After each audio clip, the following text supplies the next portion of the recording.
प्यारे सज्जनों, दान दान सतगुरु तेरा हर्षा। बाबा मस्ताना जी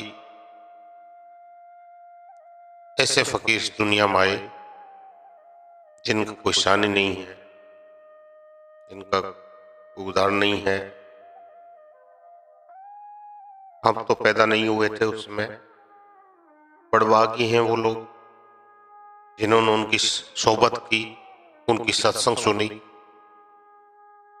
पूज्य मैनेजर साहब ने उनकी सत्संग का वर्णन बड़े प्यारे शब्दों में किया है, जो संक्षिप्त में हम सुनाते हैं। जो प्रेमी, जो सज्जन इस सत्संग का वर्णन भी सुनता है तो उसको इतनी खुशी मिलती है, इतना आनंद मिलता है, इतनी शांति मिलती है। तो जरा ध्यान से सुने और लाभ उठाएं, क्योंकि हम तो उस समय पैदा नहीं हुए थे, लेकिन मैनेजर साहब ने जो सत्संग का वर्णन किया है वो आप जरूर सुने। पूज्य मस्ताना जी अनपढ़ होते हुए भी बगैर किसी किताब के ऐसे रमजों को इस तरह समझाते कि सामने बैठने वालों के दिल व दिमाग पर गहरा असर पड़ जाता था। दो शब्दों में ही भजन अभ्यास के सब गुण भेद जाहिर कर जाते। यह है उसी सूरत में हो सकता है जब कोई अनुभवी अपने अनुभव के आधार पर बोल रहा हो, जिसने सब कुछ अपनी आंखों से देखा हो।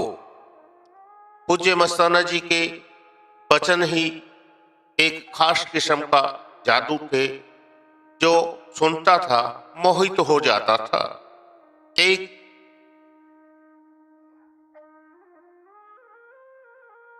पूज्य मस्ताना जी सत्संग के मतलब की व्याख्या इस तरह से समझाया करते थे कि दोनों हाथों के अंगूठों के पास की अंगुलियों को खड़ी करते, एक को दिखाकर कहते यह सत्य, और उस पर दूसरी को टकराकर कहते यह संग, यानी राम सत्य ताकत है, दूसरी आत्मा सत्य है, जो राम की अंश है।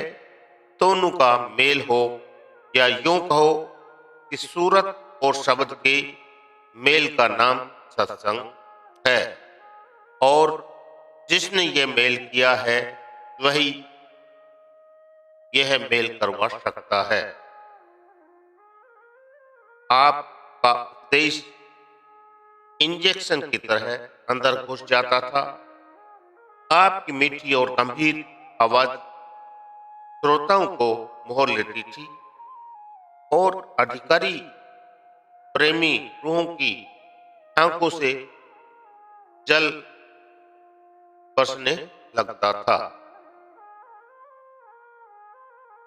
पूज्य मस्ताना जी जिस समय सत्संग में बैठते, एक अजीब सुंदर और मोहित सूरत बना लेते। चेहरा आत्मिक प्रकाश, प्रेम और आनंद से जगमगाता रहता, और नूर ही नूर टपकता दिखाई देता, जिसे देखकर सूरज और चांद को भी शर्म से सिर झुकाना पड़ता। औरों की तो बात ही क्या थी, संगत की आंखें उनके महान सुंदर और मनोहर स्वरूप के दर्शन से गदगद व आनंदमय हो जाती थी। जब बोलते तो होठ गुलाब के फूल की पंखुड़ियों की तरह खिलते, जिनमें से दांत चंबे की कली के समान सुंदर लगते। उनका सत्संग में मुस्कुराना और हंसना अमृत का छींटा देना था, जो मुर्दा दिलों को जिंदगी बख्शता था। उनकी मधुर हंसी से वातावरण आनंद से परिपूर्ण हो जाता था। आंखों से रबी नूर की धारें निकलती, जिनके असर से संगत के चेहरों पर खुशियां टपकने लगती और अपनी होश भूल जाते। उनको यह भी पता नहीं चलता कि वे कहाँ हैं, केवल उनके चेहरे की तरफ ही देखते रहते। यह भी होश नहीं रहता कि जो वचन पूज्य मस्ताना जी बोल रहे हैं वे क्या हैं। पागड़ी लोग तो मिट्टी के बुत बने रहते और दर्शन करते रहते। अगर उनसे पूछा जाता कि क्या आप पूज्य मस्ताना जी के वचन समझते हैं, तो जवाब मिलता कि हमें तो कुछ समझ नहीं पड़ती, हमें तो उनकी बोली ही मीठी लगती है और उनके फिरकते होठ ही अच्छे लगते हैं।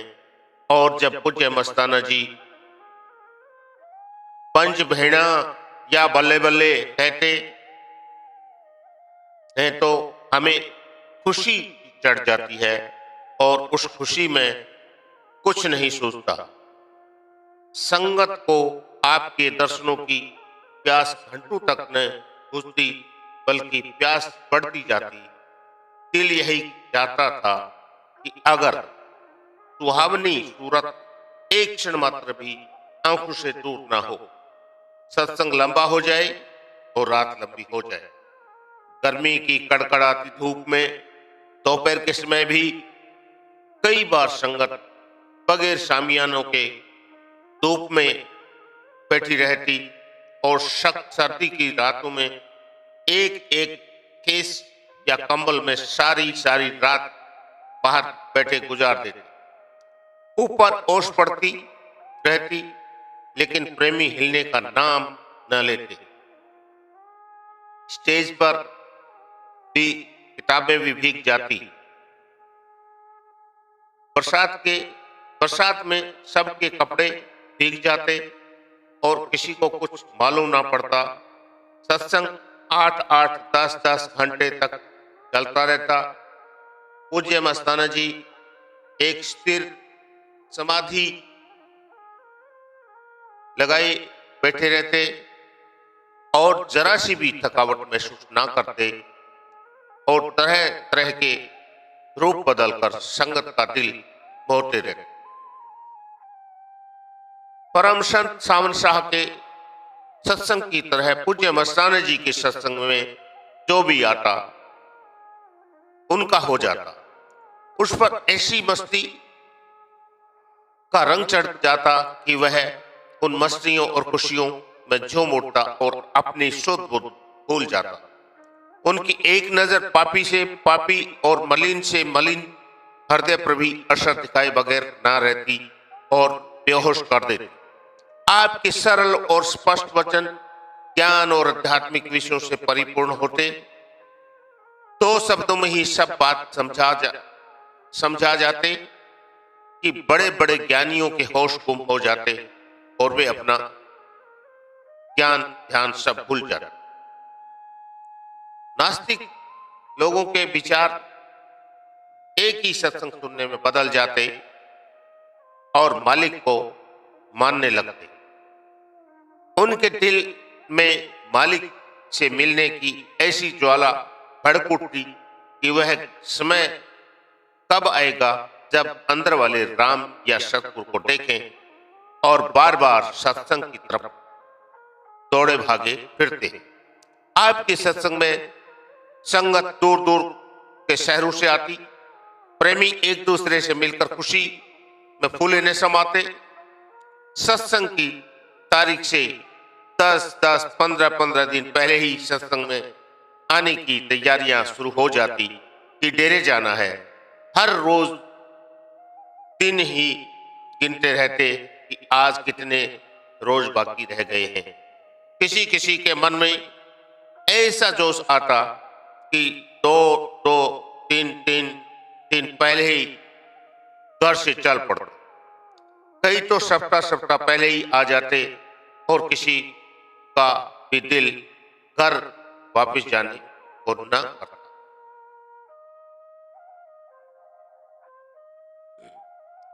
पूज्य मस्ताना जी की वाणी का संगीत और मिठास सबके हृदय में गूंजता रहता। वापिस जाकर प्रेमियों के घरों में सत्संग की चर्चा 10-10, 12-12 दिन तक खत्म न होती। एक कहना बंद करता तो दूसरा शुरू कर देता। जो प्रेमी सत्संग पर न पहुंच पाते वो बार बार चर्चा शुरू करवा लेते और उनको सत्संग की बातें सुन सुनकर नशा चढ़ जाता। नए लोग ऐसी बातें देखकर उनको पागल बताते।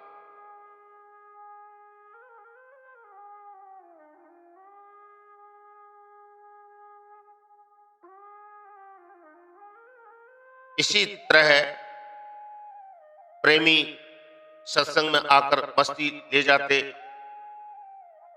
और वह मस्ती उनके अंदर से निकलकर घर जाकर दूसरों को भी मस्त कर देते। आपका सत्संग प्रभावशाली और प्रेरणादायक होता था। आपका एक एक वचन प्रेमियों के जीवन का आधार था। तपते हुए हृदयों के लिए मरहम था। आत्मिक रस के प्यासों के लिए अमृत था।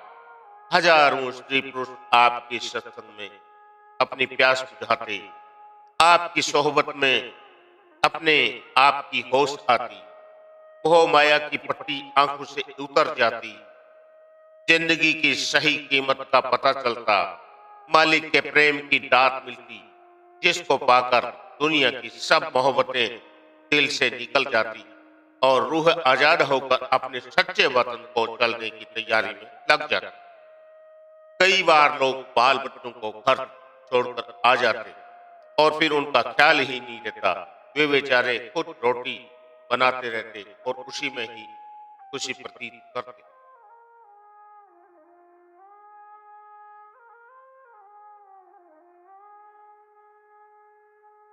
आपके सत्संग में शांति, टिकाव और प्रभु प्रेम की धाराएं चलती थी जिससे मन की सारी तपस, जलन, तृष्णा खत्म हो जाती। बैर, विरोध, ईर्ष्या, द्वेष दिल से निकल जाते।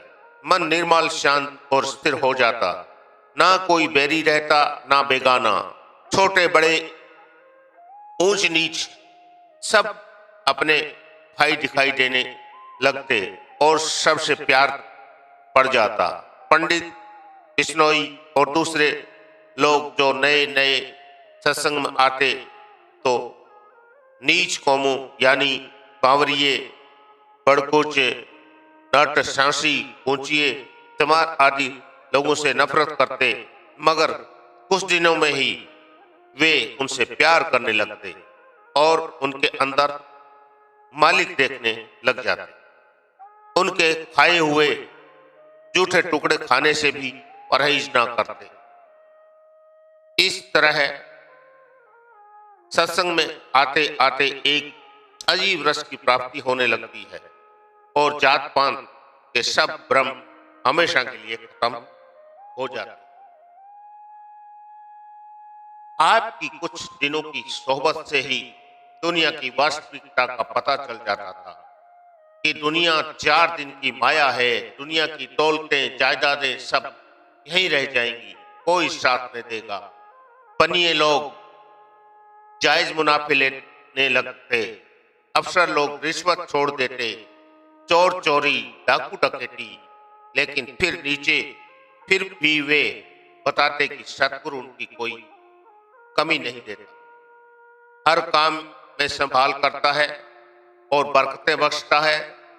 सबके दिल में तसल्ली हो जाती कि हक हलाल की कमाई में बरकत है।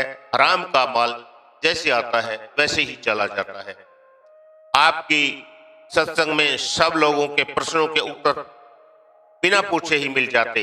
एक बार चौधरी देवीलाल कोलू वाला यह ख्याल करके आया कि पूज्य मस्ताना जी से यह पूछूंगा कि भजन किस जगह ख्याल रखकर करना चाहिए और किस तरफ मुंह करके बैठना चाहिए। पागड़ी लोग प्राय दक्षिण की दिशा भजन करना या उस तरफ मकान का दरवाजा रखना बुरा समझते हैं। जब वह डेरे पहुंचा तो सत्संग लगा हुआ था।